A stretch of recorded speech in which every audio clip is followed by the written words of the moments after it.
Alright, what's happening, y'all, man? Coming with the first mock draft of the off season. Like I've told y'all in live streams and other videos, I'm going to come out with at least 5. I'm coming out with this realistic mock draft from the DraftNetwork simulator first. And like I just said, I literally ran it through the DraftNetwork.com's online draft simulator. So that's why this mock draft is realistic. Then we're coming with the dream case scenario. We're coming with a trade up scenario. We're coming with a trade down scenario. And then after the combine, after the pro days and everything and the senior bowls, I'm coming with the most realistic mock draft like a week or two before the draft happens in mid-April, because more so as like a challenge for myself to guess how many players I get right that we actually end up drafting or picking up as undrafted free agents. But that mock draft, I have to wait to see like who Ron Rivera, Kyle Smith, and all these guys have had meetings with, who they've scouted the most during the combine and things like that, who they've taken to dinner, all of that type of stuff. Who are the guys they paid the most attention to?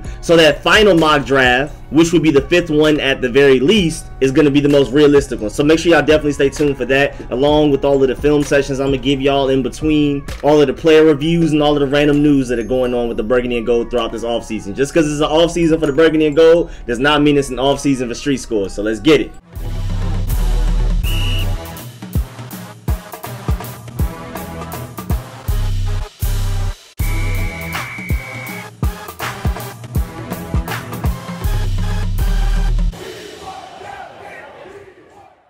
Alright, so first round, 19th pick overall, somehow Trey Lance slid to me. And again, I consider this a realistic mock draft because based on what I'm seeing from rumors and news around the league, there are a lot of teams that just don't like Trey Lance. I really hope Scott Turner and Ron Rivera are one of the guys that do like him, because I feel like he would be so great in our offense. I feel like he's literally Taylor Heineke with just a higher ceiling, faster, more mobile, and a stronger arm. Because Trey Lance's footwork when throwing the ball may be a little inconsistent, but his intermediate accuracy is A1, one of the best in this class, and that's where Taylor Heineke is super shine for us. Instead of just the dunk downs from the Alex Smith and Dwayne Haskins, Taylor Heineke was eating people up 15 yards or more down the field, and that's where Trey Lance excels. So I feel like literally Trey Lance should sit behind Taylor Heineke for as long as he needs, and Scott Turner can design a perfect offense for Taylor Heineke, and whenever Trey Lance is ready to step in,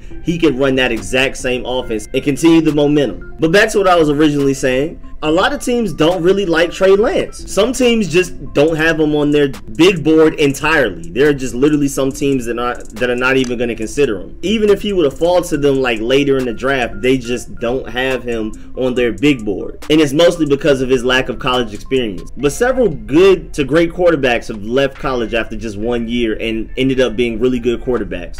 Again, Trey Lance may need to sit for some games, maybe an entire season, maybe 2 seasons. But when he's ready, he definitely has the talent to be a top 10 quarterback in this league, period. But again, Trey Lance slid to me at number 19 in this draft. Didn't even have to trade up for him. I was so excited, and this was my first time running it, so I don't know if I would have run it again. If I would have run it 3 more times, Trey Lance would make it to me with the 19th pick. But literally my first run at it, I was able to get Trey Lance with the 19th pick, and I really hope that happens in real life. I mean, I'm willing to trade up for him if I have to, but we'll see how the draft board falls. Again, Trey Lance could possibly make it to us in the 19th pick. There are teams out there that just don't have him on their big boards at all. Even some QB needy teams. I mean, but just Trey Lance, man, he has so much potential. He has very similar athleticism to Josh Allen coming out of college, just much faster, a little less strong but not dramatically, and maybe 95% the arm that Josh Allen has as far as arm strength goes. Josh Allen arguably has the strongest arm in the NFL, and I believe when Trey Lance is drafted, he'll at least have a top 7, so it's not like this very noticeable drop off.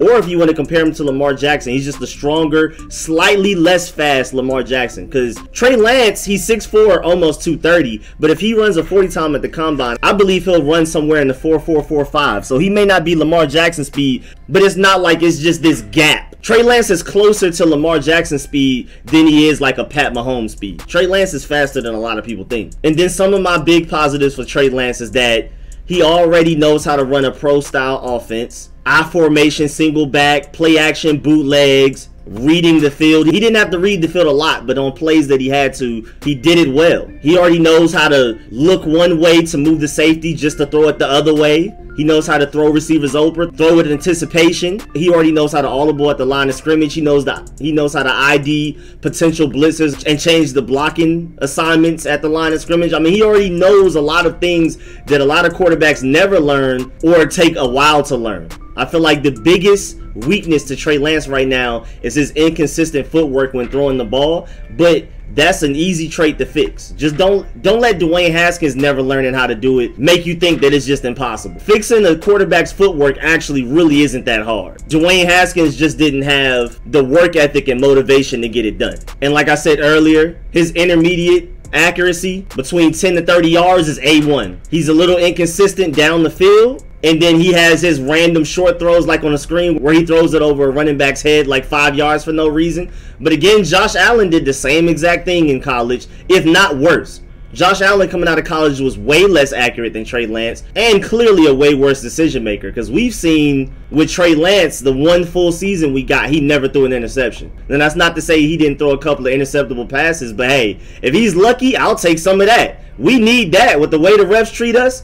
I'll take luck. And his dual threat ability, his potential is crazy. And again, he may not be Lamar Jackson speed, but he's pretty close. But he's also bigger and more durable than a Lamar Jackson. He may not be Cam Newton strong or Josh Allen strong, but he's also not far from that either. He's almost like not necessarily the best of both worlds, but top tier in both as far as speed and strength and durability. And again, most importantly, he plays like Taylor Heinicke to an extent. Taylor Heinicke, of course, is far more polished, but everything that we like about Taylor Heinicke, everything that Scott Turner loves about Taylor Heinicke, and why his offense finally looked electric once we finally got a competent quarterback, a dual threat mobile quarterback in his offense, Trey Lance brings all of that to the table, if not more.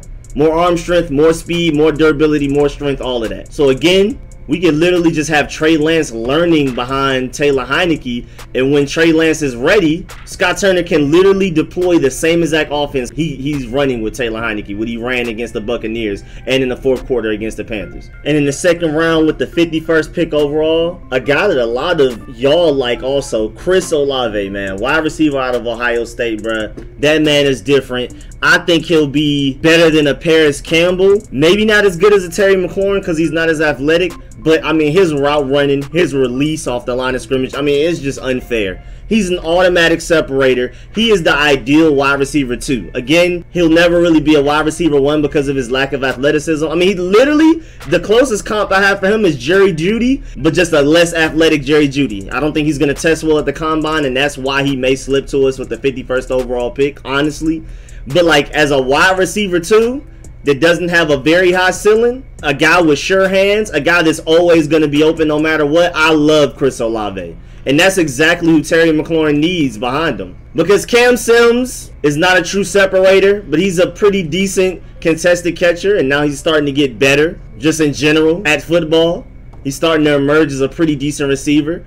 Isaiah Wright is athletic, but he doesn't have the route running and all of those intricacies down, like all the nuances of being a good receiver, but he has the athleticism. I believe Kelvin Harmon's going to come back better than what a lot of people expect. I think he's going to surprise a lot of people because we already know he's a contested catch guy and his biggest weakness was separation. But they were saying before he got hurt this offseason that he really worked on his route running and he was able to learn how to separate, run better routes and all of that type of stuff. So I believe Kelvin Harmon's going to step up pretty big. But if Chris Olave falls to you in the second round, you got to take him. His route running, his hands are all too dependable, and that's like the perfect guy opposite of a Terry McLaurin. He's always going to be open. So when in doubt, if Terry McLaurin's getting double teamed, you know if Chris Olave is just one-on-one, he's going to be open every play, and that allows a quarterback to get into a rhythm. He was Justin Fields' go-to guy, and hopefully, if this draft goes exactly how I say, it could definitely be Trey Lance's guy. Chris Olave could be the perfect guy to help Trey Lance work on his short field accuracy and to learn to just get his confidence up at the NFL level and to get into a rhythm. He's going to be very dependable.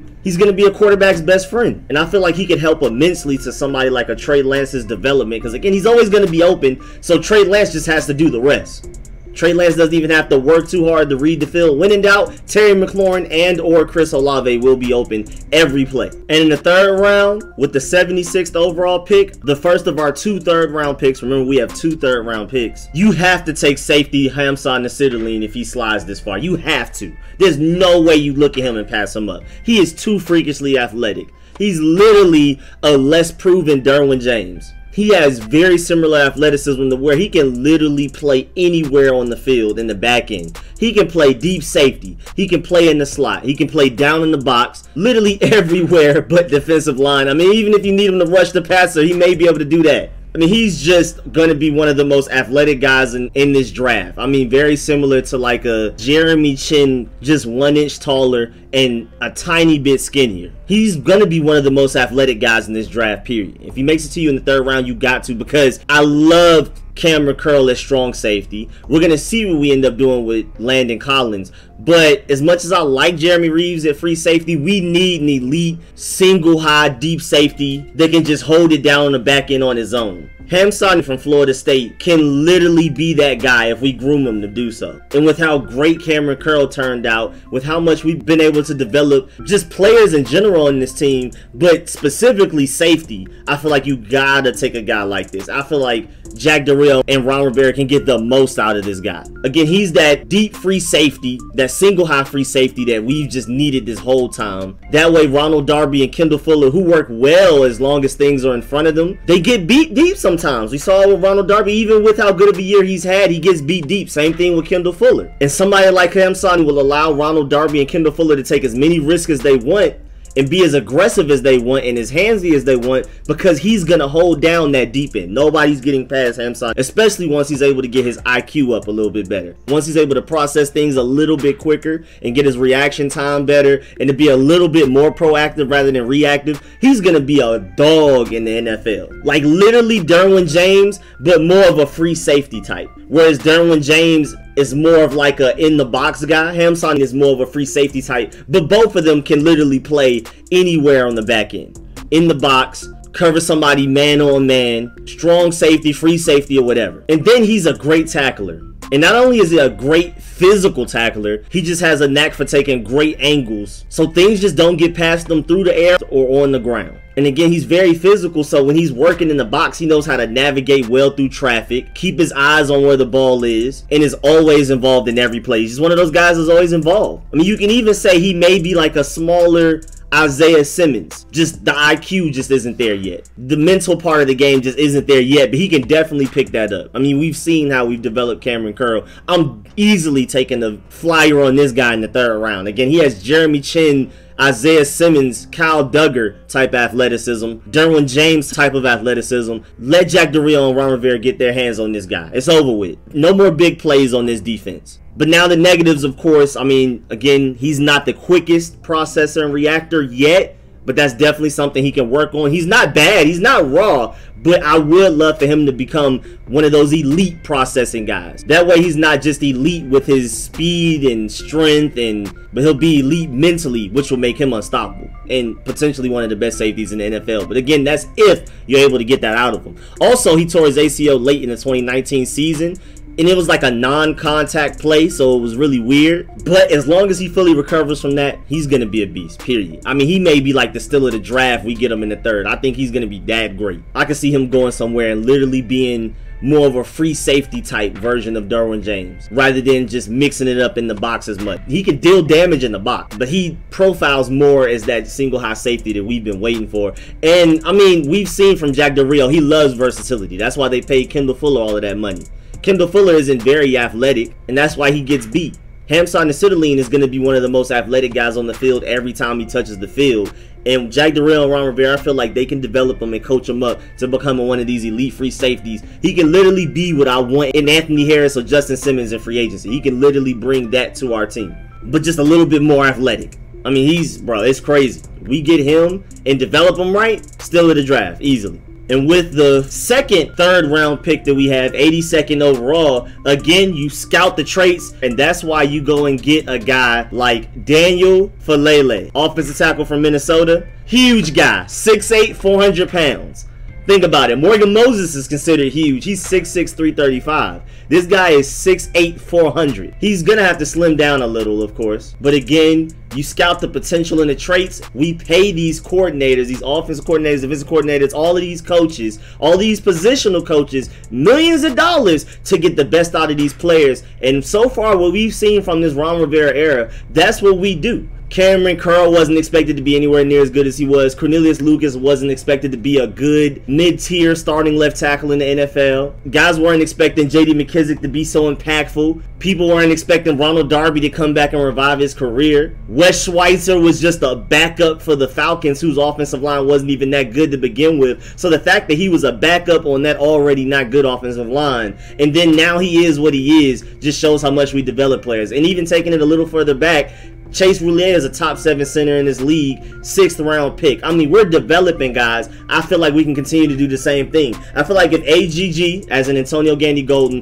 and Sadiq Charles and Bryce Love were all fully healthy and were able to play 16 games this season, or at least be healthy for those 16 games, I feel like they would have developed mightily this season, and we'd be talking about possibly not even needing another offensive lineman in this draft. But just in case, I want to take my boy Daniel right here. Freakish athlete. He's not very mobile, because I mean, how mobile can somebody that's 400 pounds be? But his footwork, his quickness, and all of that are far more mobile than somebody his size should have. I'm comparing him honestly to a Mekhi Becton, just slightly less athletic and mobile, but he's definitely agile. It moves with more grace, far more grace than you'd expect from somebody that big.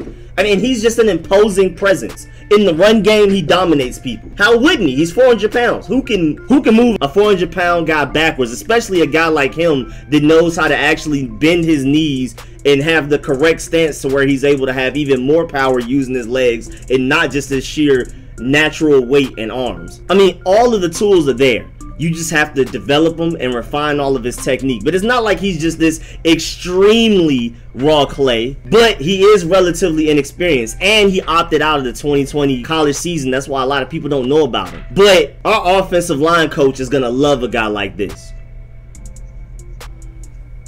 I mean, you get the most out of him, you get potentially one of the best tackles in the league. Now again, there's no guarantee at all. It's not even very likely that we get that much out of him. But I feel like he's definitely a great developmental player to have behind a Morgan Moses, because I project him to be a good starting right tackle in this NFL at some point. But I feel like he does need some technique refinement, some development. And for him to learn behind a guy like Morgan Moses, I feel like that's perfect. I feel like Morgan Moses sets a great standard for how the right tackle position should be played. And if Cornelius Lucas can hold it down at left tackle, we can worry about other positions on the team. I definitely think he's worth the investment, especially our 2nd, 3rd round pick with potential 1st round talent. You got to take this guy. And with our 4th round pick, 120th overall, I was able to get Baron Browning, linebacker from Ohio State. Again, another freak athlete to get molded under Ron Rivera and Jack Del Rio, who are both ex-linebackers. So if anybody can get it out of them, it's them. Again, another freak athlete. I mean, 6'3", 248, and he's just so fast. His coverage ability is crazy.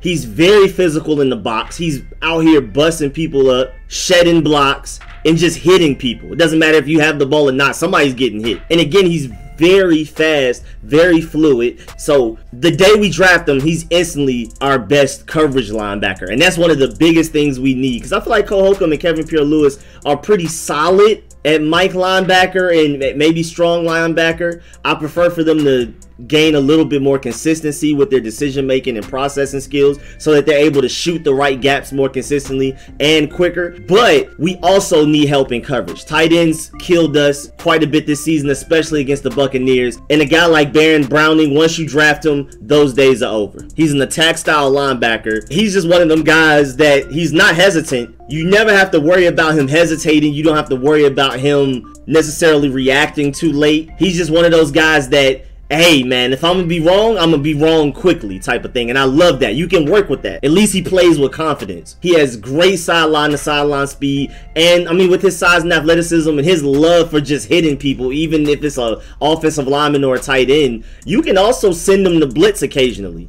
That dynamic blitzing that we were able to get from Zach Brown a couple of years ago, I know y'all remember him. He also brings that to the table. Now, the reason he may make it this far is just inexperience. I don't know why, but he was technically like the 4th linebacker on the depth chart for Ohio State. So he never really got a chance to be on the field that much. But when he was explosive. So I still don't exactly understand why he was playing behind Malik Harrison, Turf Borland, and Pete Werner so much. Also, I mean, with his lack of experience, of course, instincts aren't great. He's not the best processor yet, so you don't want him in Mike linebacker. But again, with his athleticism, with his sideline to sideline speed, how fluid he is with his movement, his agility, I love him at will linebackers, because sometimes you can even send him the blitz from that will spot. But also, he should be the guy covering running backs, covering tight ends in the short, intermediate range of the field. He can handle that. He's going to be able to do that better than Cole Holcomb and Kevin Pierre-Louis, and especially John Bostic can day one. And that immediately fixes one of our biggest weaknesses, with the upside of potentially coming a great Mike linebacker if you just work with them. Again, if anybody can do it, Jack Del Rio and Ron Rivera can, as being ex-linebackers and great defensive minds. You've seen what they did with Cameron Curl. I believe they can do the same thing, the equivalent of that, with Baron Browning at linebacker. And in the 5th round, 159th overall, I have us taking running back from Georgia, Zamir White, another freak athlete. Now, have to admit, on the downside, he's not the most agile guy. He is pretty agile, but everything that Peyton Barber is good at, Zamir White is literally better than him at all of it, with higher upside, with better potential speed, with a little bit more strength. I mean, because the reason we like Peyton Barber, with his ability to, you know, if we need 2 yards, if it's 3rd and short, 4th and short, he can get you those 2 yards at least. That's literally what Zamir White is, but with the potential of being a more dynamic running back that you can actually trust with 1st and 2nd down carries, and to be able to catch the ball out of the backfield really well. Again, his weakness is whether or not we can actually watch him be healthy at the NFL level, because, I mean, he just kept suffering ACL tears. I mean, back to back. His first 2 seasons, and then this past season for Georgia, he was healthy the entire time. But you know how Georgia is, we run about 4 or 5 running backs a game, so we have to see if he can be healthy enough to last at the NFL level and to be that goal line running back with the upside of being a true every down running back, to be a nice partner to go with Antonio Gibson, especially just in case if Bryce Love doesn't work out. Because I love J.D. McKissic, but he's basically a 3rd down back, so Antonio Gibson needs another guy just like a Zamir White that can be a 1st and 2nd down back with the potential of being a 3rd down back with him. He also has very good vision. I mean, he always just seems to pick the right lane. He has a great knack for finding the correct cutback lane when things aren't working where the play is supposed to be going. He just has a knack for finding a random hole that wasn't even supposed to be the hole he was supposed to run through. He has all of that, but again, he's just not very agile. So, of course, he's not very electric in getting open in the passing game. Of course, he's not gonna make people miss, and then that's another thing with his health, because since he's not a make people miss guy like that, I mean, he kind of can. He has the potential to probably learn it, but right now he doesn't have it. So, I mean, he takes a lot of direct, clean hits, so that adds up over time. And I'm just not too sure how durable he'll be with that play style, but he's guaranteed to get you those 2 yards. So day 1, you're getting a running back with great vision, great power, great strength. Again, you pair this guy with Antonio Gibson and have J.D. McKissic as your just purely 3rd down back. And we'll see what happens with Bryce Love. This could potentially be the best running back group in the NFL, especially if Antonio Gibson doesn't just randomly get turf toe again. Because I don't consider Antonio Gibson injury prone. I mean, that was just like a freak injury. Turf toe just happens sometimes to some people. And we even saw in that Buccaneers game, he wasn't himself, but he was still out there playing. And even as hard as he was running, he didn't make the injury worse or gain another one. So Antonio Gibson has shown he's durable, and I feel like he's our most dependable, dynamic running back right now. J.D. McKissic is the perfect 3rd down back to complement him, but you get a Zamir White who can be that punisher on goal line, 3rd and shorts, 4th and shorts, and you see what Bryce Love can bring to the table with his potential dynamic Barry Sanders-like play style. I'm telling you, this running back group could be crazy, man, and that's crazy depth right there. And now with the 238th overall pick, linebacker Amari Gainer from Florida State, another freak athlete, another very versatile guy. We've seen from Jack Del Rio's defense that he loves guys that can play multiple positions. That's how you get a lot of reps on this team. Cameron Curl, Kendall Fuller, those guys can play all over the field. That's why they're on the field all of the time. Along with Hamsah Amari Gainer from the same school too. Freak athlete, long rangey, very versatile, has played single high safety, has a lot of experience in man coverage, has plenty of experience playing off-ball linebacker, and he even has experience rushing the passer as an edge rusher. I mean, literally from single high safety to edge rusher. He can literally do it all. Again, one of those raw, freak athlete guys that are very versatile, so he has experience everywhere. Just basically imagine a slightly bigger Cameron Curl. Very versatile and can pretty much do everything on the defense, but you're also adding in single high safety ability and edge rusher ability. Very smooth, crazy change of direction, crazy acceleration, closing speed is ridiculous. I mean, you can literally put him at corner, free safety, strong safety, edge rusher, or linebacker. Now, of course, with the way he's built, rushing the passer is probably the weakest part of his game. And he's just not the most powerful, ready to hit guys up in the box type of guy. He's not the best block shedder. So I prefer to use him in the box, have him in man coverage, have him in the slot. But occasionally to confuse a defense, you can send him after the quarterback, you can blitz him. But those two areas of his game are definitely the weakest parts. He's just not very strong. And also, as far as being an off-ball linebacker, just needs to get better with his processing. But that's typical of guys that are going to end up making it this far in the draft. Again, like a Cameron Curl. Cameron Curl slid for various reasons. And the same will more than likely go with Amari Gainer. But again, another guy that Jack Del Rio and Ron Rivera would love to have on this team. Very versatile. If you have Amari Gainer, Hamsah, Kendall Fuller, and Cameron Curl out there at the same time, offenses will literally never know who's doing what. And with Amari Gainer and Hamsah Nataline, you're adding a lot of athleticism. Because Kendall Fuller and Cameron Curl, as much as I love them, they're not athletic. But Amari Gainer and Hamsah will easily be two of the most athletic guys on the field at any given play. And with our last pick, 240th overall in the draft, I was able to get Luke Farrell, tight end out of Ohio State, man. Come on now. Got to. Basically a Logan Thomas clone. Great blocker. I mean, one of the best blockers in this class. And he's relatively athletic. Not very explosive. He's nowhere near Jordan Reed or Vernon Davis. But he's around that Logan Thomas type of athleticism. He can't separate it on his own. He's not a great route runner, you know what I'm saying? But he does have really good hands and will usually catch it when it's thrown to him, and works really well in contested catch situations just like Logan Thomas. And also, again, like Logan Thomas, he's not good at separating on his own. But only a handful of tight ends, maybe 3, arguably at most 5 tight ends in this league actually separate on their own. And the way Scott Turner was able to get Logan Thomas open so consistently, he can do the exact same thing with Luke Farrell. Basically, look at Luke Farrell as literally a better blocking Jeremy Sprinkle and with way better hands. Really, our only complaint for Jeremy Sprinkle is that he can't catch.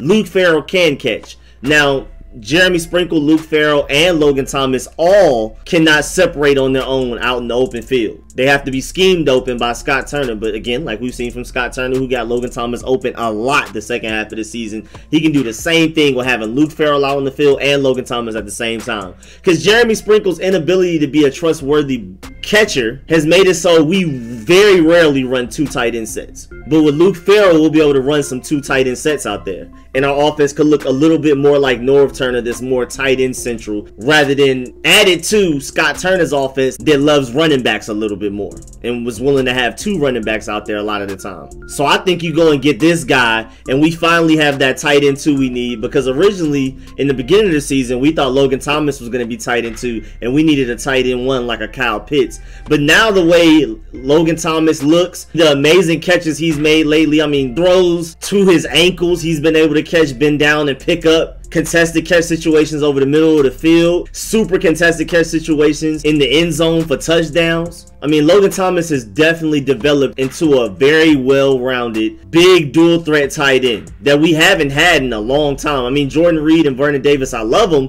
but they couldn't block to save their lives. So them being on the field pretty much telegraphed that we were more than likely throwing the ball, and them being off the field basically telegraphed that we were running the ball. With Logan Thomas, we finally don't tell defenses what we're doing immediately. You know what I'm saying? And I think Luke Farrell will be the same type of guy, and we'll be able to run some more 2 tight end sets out there. But yeah, man, that's the end of this mock draft. Again, this is the first of at least 5 mock drafts that I will hit y'all with before we get to the draft in mid-April. So definitely be on the lookout for more of those, and of course more film sessions. But hey, man, at the end of the day, if the Burgundy and Gold follow my exact plan, if they're able to snag all of these guys like the Draft Network let me do, then this team will be Super Bowl bound, period. With Trey Lance backing up Taylor Heineke, with us getting a true wide receiver 2, potentially the best wide receiver 2 in the NFL. That's the type of talent Chris Olave is. Your defense is getting far more athletic and versatile when you bring in Hamsah at safety, Baron Browning at linebacker, and Amari Gainer at linebacker. I mean, your defense is getting faster, stronger, and far more athletic, a lot more potential. Teams will have to beat us by out-coaching us. They won't be able to out-talent us. We will have the most athletic guys on the field any given play. Multiple of them. And then you're getting a beast of an offensive tackle that you can mold and sit behind Morgan Moses and Cornelius Lucas until he's ready. Mekhi Becton-like potential. Zamir White, that exact second running back to throw in there with Antonio Gibson just in case Bryce Love never comes back healthy. And then you bring in our tight end 2 that's almost a Logan Thomas clone, 6'6", 250 pounds, and we're ready to go, man. That sounds like Super Bowl to me, to be honest with you, but we'll see, man. Again, this is the first of 5, at least 5 mock drafts this offseason up into the draft, so make sure y'all stay tuned for that. Definitely subscribe and hit the bell next to the subscription button so you get a notification every time I release a video like this, every time I release a film session, every time I schedule a live stream, every time I start live streaming. Remember, just because the Burgundy and Gold are in the off season, I'm not. We're still live streaming every Sunday at 1 p.m. I may even live stream during some of these playoff games so we can watch them together. May even live stream the college football championship. We'll see. I mean, especially since I want to scout Justin Fields some more. And then some of y'all that like Mac Jones and me that doesn't like Mac Jones, we can watch Mac Jones together at the same time too. So stay tuned for that. I probably will end up live streaming that. Don't know for sure yet, but I'll keep y'all updated. And as always, man, I always appreciate the support, man. Big love out there to all of y'all, man. Shouts out to everybody that donates. Shouts out to everybody that just consistently comes to the live streams, watches the videos, like the videos and live streams. And big shouts out to all of my sponsors, especially my Pro Bowl sponsors whose names you see scrolling on the screen right now. I'll catch y'all later. I'm out.